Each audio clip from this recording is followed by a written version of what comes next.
గత ప్రభుత్వంలో ఇద్దరు పిల్లల నిబంధన ఉండేది. ఇద్దరు పిల్లల కంటే ఎక్కువగా ఉంటే లోకల్ బాడీలో అది ఎంపీటీసీ కానీ, జెడ్పీటీసీ కానీ, వార్డు మెంబర్ కానీ, సర్పంచ్ కానీ నిలబడే అర్హత ఉండేది కాదు ఆనాటి ప్రభుత్వం చేసిన చట్టం వల్ల.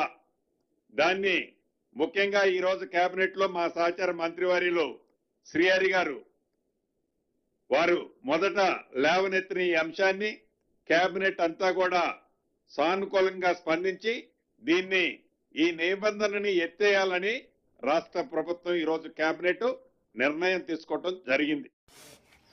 నమస్తే తెలుగు ప్రజలకు.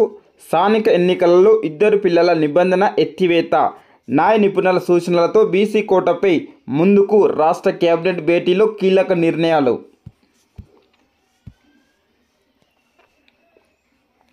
స్థానిక సంస్థల ఎన్నికలలో పోటీ చేసేందుకు ఇద్దరు పిల్లలకు మించి సంతానం ఉన్నవారు అనర్హులు అనే నిబంధనలను రాష్ట్ర ప్రభుత్వం ఎత్తివేసింది.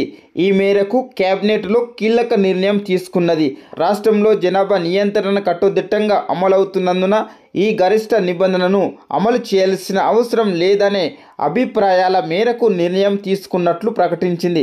స్థానిక ఎన్నికలలో బీసీలకు 42% రిజర్వేషన్ల పెంపుపై సుప్రీంకోర్టులో వేసిన స్పెషల్ లీవ్ పిటిషన్ డిస్మిస్ కావడంతో తదుపరి కార్యాచరణపై కేబినెట్ చర్చించింది.